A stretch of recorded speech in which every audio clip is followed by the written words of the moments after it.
Olá, meus amigos do ADV Jus, iniciando um novo ADV Jus, feito com aquele carinho, capricho, você merece. Muito obrigado de me acompanhar sempre aqui na TV, redes sociais, Face, Instagram, LinkedIn, ok?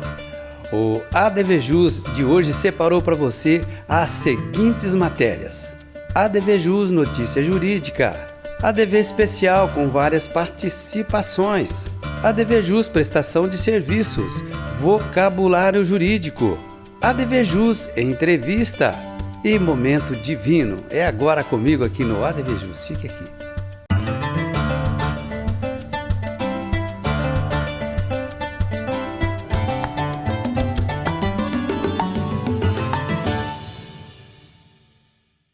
Legal. Meus amigos, iniciando o nosso programa de hoje, olha só a notícia que separamos para você. Hoje um programa bem informativo aí, tá? Tanto para você que não é da área jurídica, mas especialmente para você que é, sim, do universo jurídico. Olha, nova regra para quem quer tirar a primeira habilitação. E terá que, evidentemente, fazer agora o exame toxicológico, tá? Olha, atualmente esse exame toxicológico, ele só é obrigatório para motoristas de categorias C, D e E, tá? Com a mudança, todos os que quiserem tirar sua primeira habilitação para dirigir precisarão apresentar resultado negativo no exame, tá? O projeto de lei que destina parte das multas de trânsito para custear a habilitação de pessoas de baixa renda também passa a exigir exame toxicológico para quem for tirar a primeira habilitação nas categorias agora A e B. O texto segue aí para a sanção presidencial, né? No mesmo projeto ainda está prevista a transferência de veículos por meio eletrônico com assinatura digital. Além disso, quem estiver no CAD único poderá ter acesso gratuito ao processo de formação e emissão de CNH. A fonte é Agência Brasil, quem viver verá, ok? Sequência do nosso programa ADV Especial, sensacional, confira. Olá, eu sou a doutora Samantha Bredarioli e hoje aqui no ADV Jus eu vou ter com você uma conversa rápida e informal. Eu vou te ensinar a diferença entre insalubridade e periculosidade e você nunca mais vai esquecer. Esses dois adicionais eles são pagos para o trabalhador que coloca sua vida em risco. Isso mesmo, teve risco, perigo de morte, o empregado tem que ser indenizado, porque ele pode perder a sua vida trabalhando. A insalubridade é paga quando os riscos são biológicos, físicos e químicos. Biológicos no caso de vírus ou bactérias, físicos no caso de ruídos e químicos por produtos diversos que causam mal à saúde, como por exemplo o thinner. Para receber esse adicional é necessário o que chamamos de exposição habitual e permanente ao agente, ou seja, tem que ficar exposto ao risco por um tempo, por um período e por horas que são medidas para que se verifique qual é o prejuízo causado à saúde do trabalhador. O valor desse adicional é de 10% a 40% do salário mínimo ou salário mínimo da região. A periculosidade, ao contrário, é paga no caso de risco de explosão ou fogo, também para os trabalhadores que portam arma de fogo, como o próprio nome já diz. Esse adicional é pago por mera exposição, não precisando da permanência no risco para ser pago, e o valor é 30% do salário base do empregado ou do salário da categoria em alguns casos específicos. Agora, atenção! No caso de uso de equipamentos de proteção individual que eliminem esse risco, o adicional não será pago, mas depende de laudo técnico de perito nomeado. E lembremos que o número de acidentes que acontecem estão quase sempre relacionados com os perigos no local de trabalho. Em caso de dúvidas, procure o seu advogado de confiança e até mais. Sequência do ADV Jus, vocabulário jurídico. Olha, você sabe o que significa bis in idem no universo jurídico? Essa pergunta nos chegou aqui através do programa @advjusnet, tá? A pessoa perguntou, o que significa isso, não é? Olha, não é? Bis in idem, tá? A resposta, que é facinha, trago para você no intervalo, fique ligadinho aqui. Mais um ADV especial, vale a pena conferir, veja aí. Olá, amigos do ADVJus, uma satisfação estarmos juntos novamente. E hoje vamos atender a uma pergunta, a um questionamento enviado aqui para o programa ADVJus. O questionamento é o seguinte: uma pessoa que faz parte de uma empresa, de uma holding, ele quer se desligar dessa holding, atribuir uma nova empresa onde ele vai trabalhar de forma isolada, sendo unipessoal, único sócio, e as dúvidas quais são as implicações que podem gerar dessa alteração do contrato social. Muito bem. Para que ele possa sair dessa empresa, a primeira providência é a alteração do contrato social. E surge nesse momento a figura do cônjuge, porque ele quer se desligar desta empresa, porém ele quer manter a esposa dele dentro do contrato social. Ou seja, ele sairia para montar uma empresa sozinho, de forma isolada, permanecendo a esposa dentro daquela empresa, dentro daquela holding. Quais são as implicações que isso pode ter? A primeira coisa que nós precisamos lembrar é qual é o regime de casamento de bens. Porque se o regime de casamento de bens for o da comunhão universal de bens, ele não dê as implicações que aquela empresa vai gerar, 50% é dele, vai atingi-lo de forma direta. Não existe a possibilidade dele não ser atingido, mesmo estando fora da sociedade, porque a esposa fazendo parte e o regime da comunhão universal de bens, então há uma comunicação total deste patrimônio. E aí ele será atingido e essa outra empresa, mesmo isolada, ela pode ser chamada a responder por conta da esposa, que é sócia na empresa anterior, pelas obrigações da empresa. Uma segunda situação é se o regime for da comunhão parcial de bens. Neste caso, se a empresa for constituída durante o casamento e é uma empresa limitada, você vai ter esse negócio ao lado, isolado, e aí essas responsabilidades não irão se comunicar.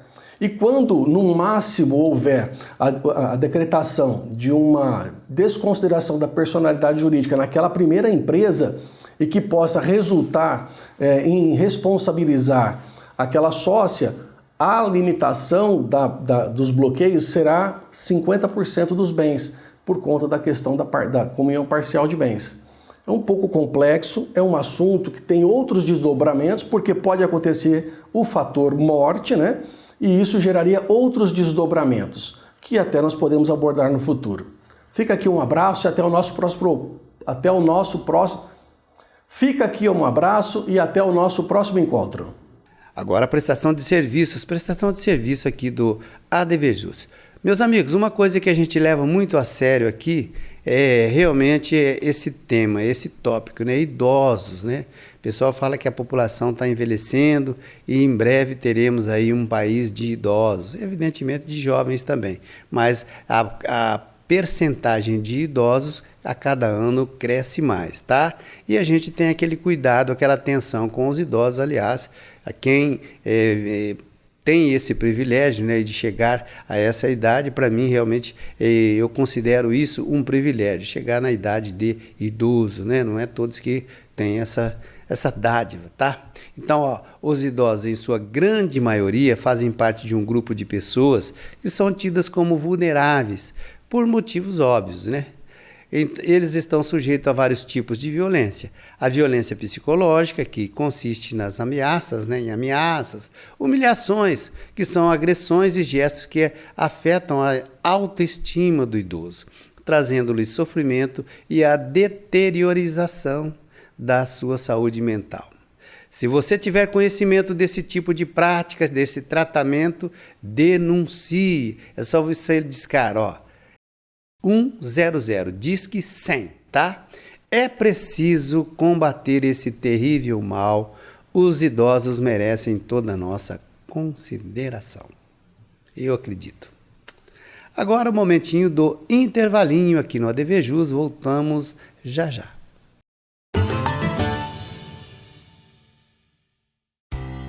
La Botilha Vinhos, onde você encontra os melhores rótulos. Venha conhecer.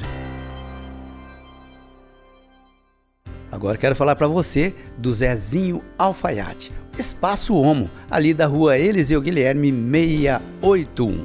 Vista-se com bom gosto e elegância através dos trajes do Zezinho Alfaiate. Inclusive aquele traje feito sob medida especialmente para você.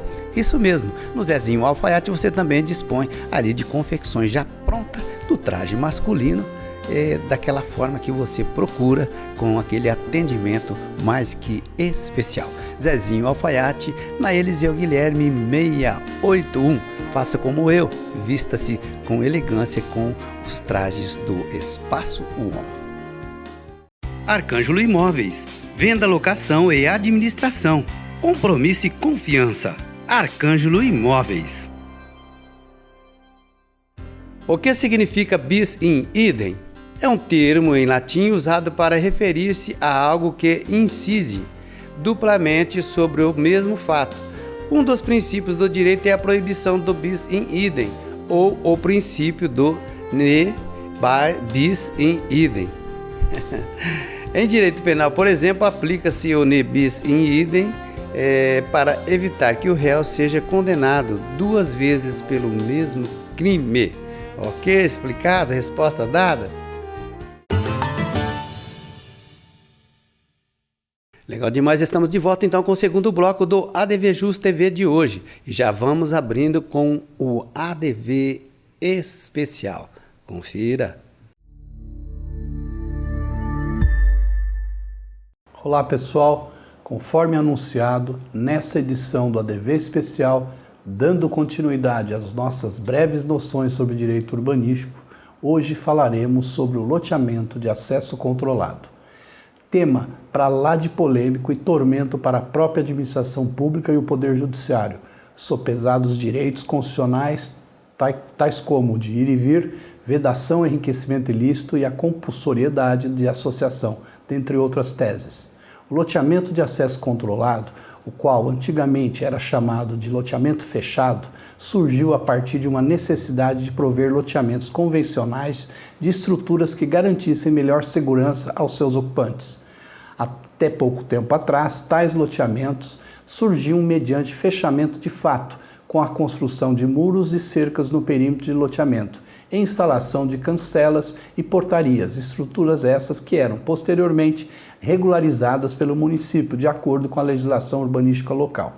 Com o advento da Lei Federal 13.465 de 17, essa espécie de parcelamento fora finalmente inserida no ordenamento jurídico de nível federal, com a inclusão do parágrafo 8º do artigo 2º da 6766 de 79, salvaguardado o direito de empreendimentos antigos serem regularizados como instrumento urbanístico da REURB.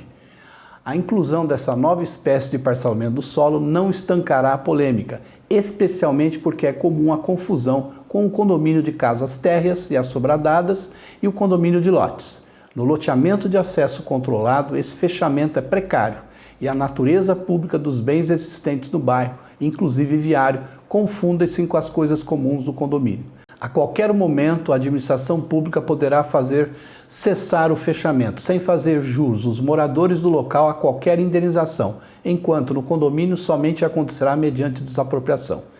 Em nossa urbe há um agravamento da polêmica, já que esses loteamentos, ao invés de serem concebidos originariamente como de acesso controlado, o são como loteamentos abertos ou convencionais, levando a erros os adquirentes dos lotes.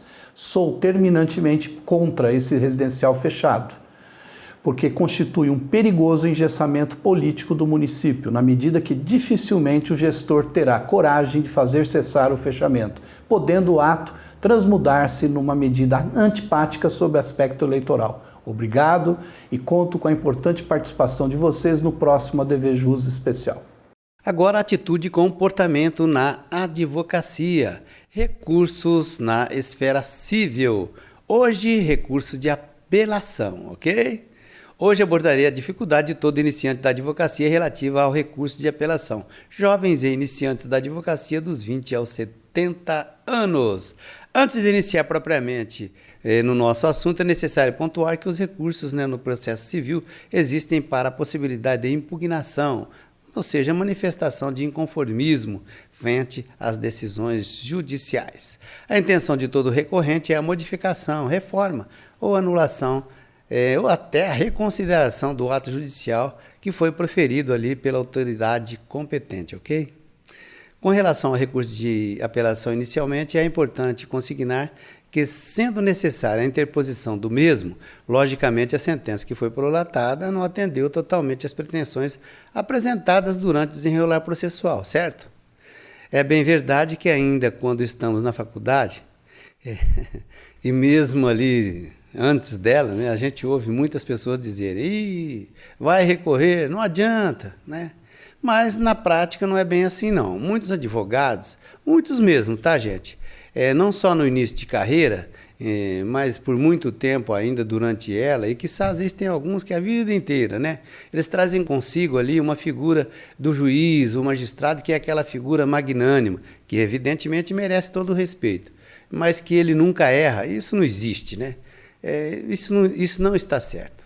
Olha, para dizer com sinceridade, eu conheço presidentes, inclusive de OAB aí por aí, tá? Não é aqui não, é por aí, né? Que dão muito mais valor a magistrados, promotores, desembargadores, do que para os próprios colegas, né? As palestras que o digam, né?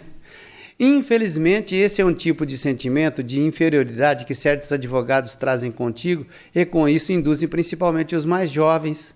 Então, na hora de impetrar um recurso de apelação, se for tomar alguma sugestão ali com algum colega mais experiente, certifique-se de que ele não faz parte desse curral que eu acabei de mencionar agora, tá? Porque isso pode trazer um sério prejuízo.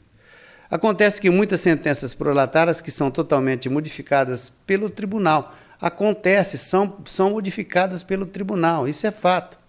Existem casos, inclusive, que o tribunal não só aceita o recurso, né, dá provimento ao recurso do advogado, como determina que o magistrado prolate outra decisão em conformidade com o que foi pedido nos autos.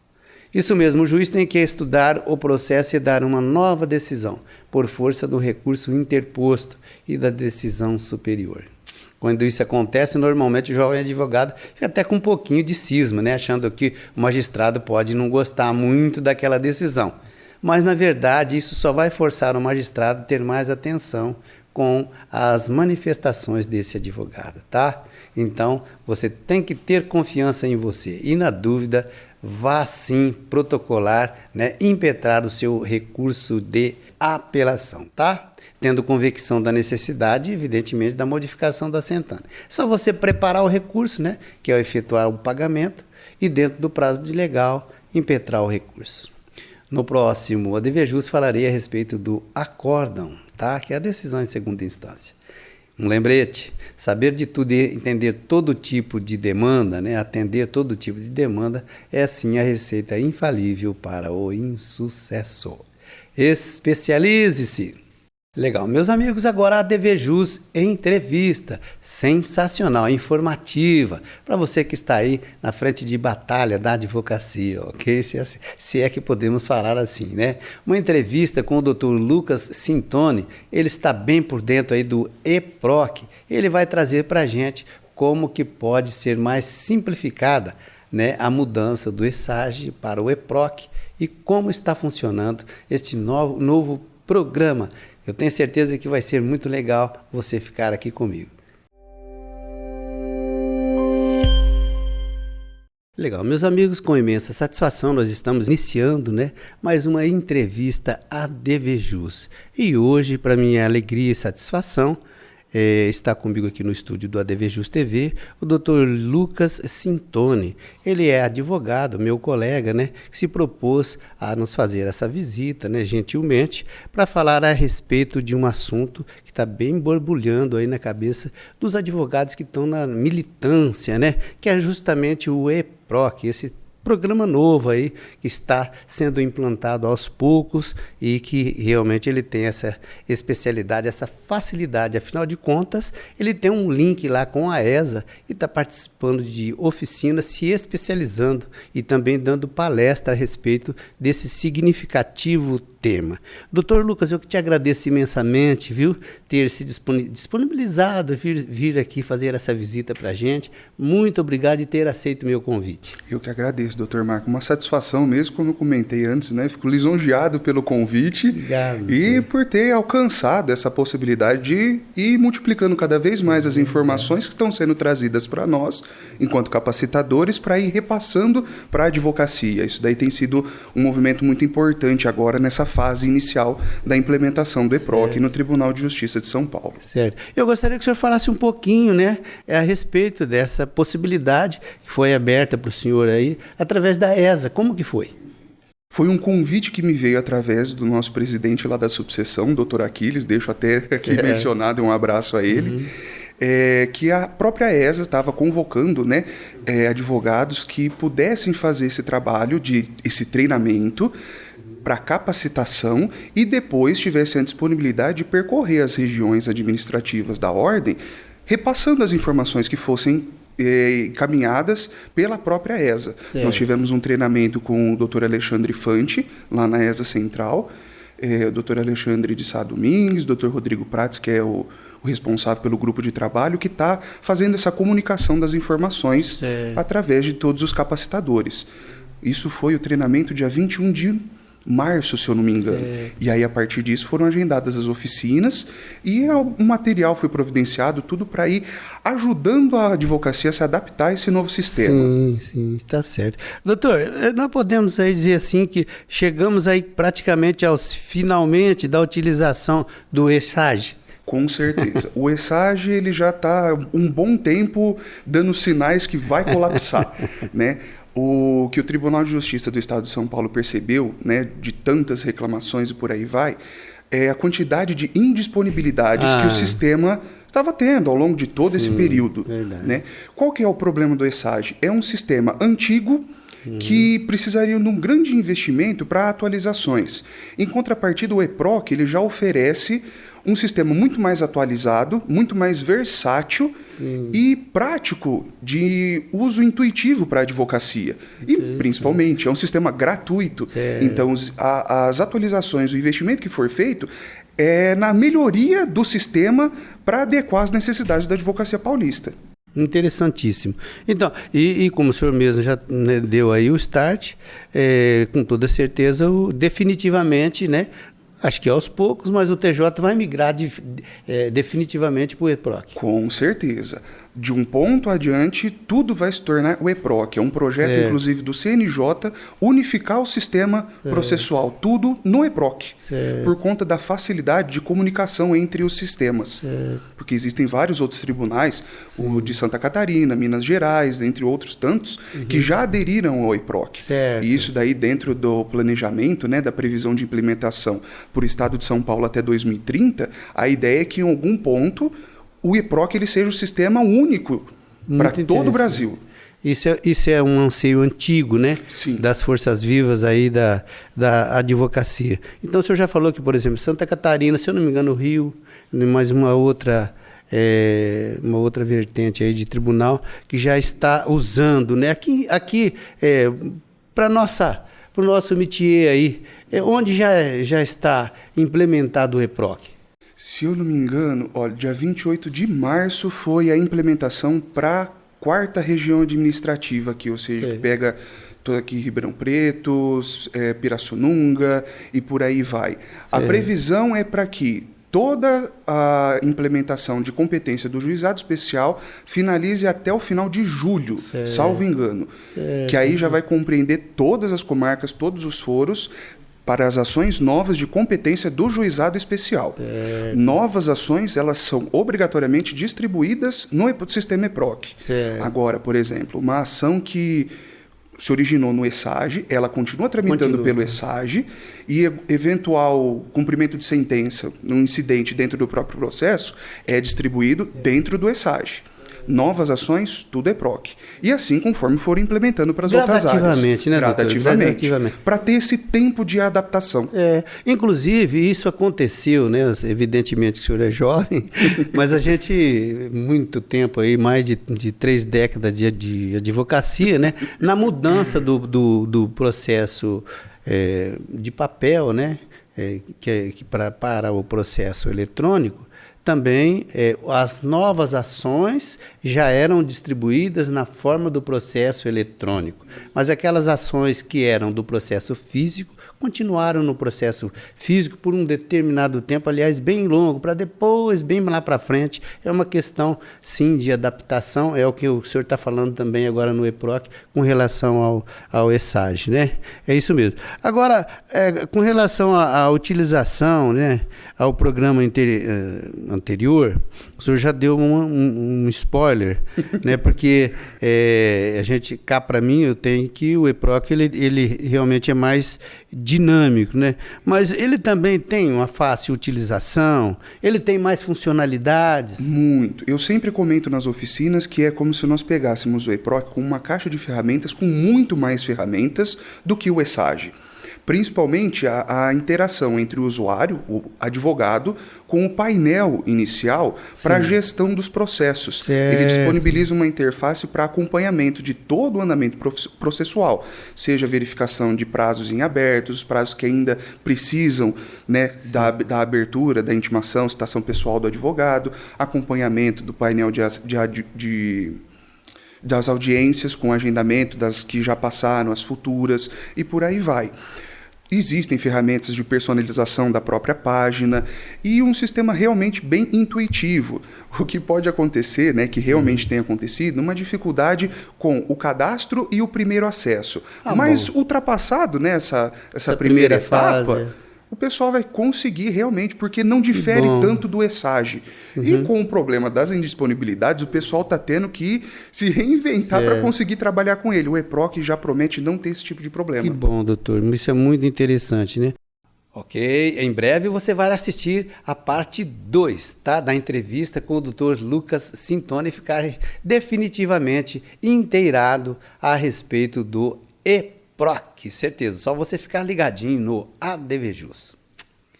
Agora o momento do sorriso, o momento divino, oferecimento Labotilha. Veja. Esse é o Cricova Codru, safra 1993, um dos vinhos mais longevos que nós temos hoje em dia. Ele é vedado a cera, tá? Um blend formado por Cabernet Sauvignon e Merlot, e aqui nós temos bastante fruta vermelha, bem saudável, bem fresca, ainda uma coloração rubi bem tranquila, assim, bem vermelha ainda, não tem nenhum traço acastanhado que mostra a evolução justamente por conta da vedação a cera, e no paladar vai ter ainda muita acidez, um vinho que por mais que tenha mais de 30 anos, ainda vai aguentar mais uns 10 anos ainda na adega se for o caso. E essa aqui é uma exclusividade que você só encontra aqui na Labotilha.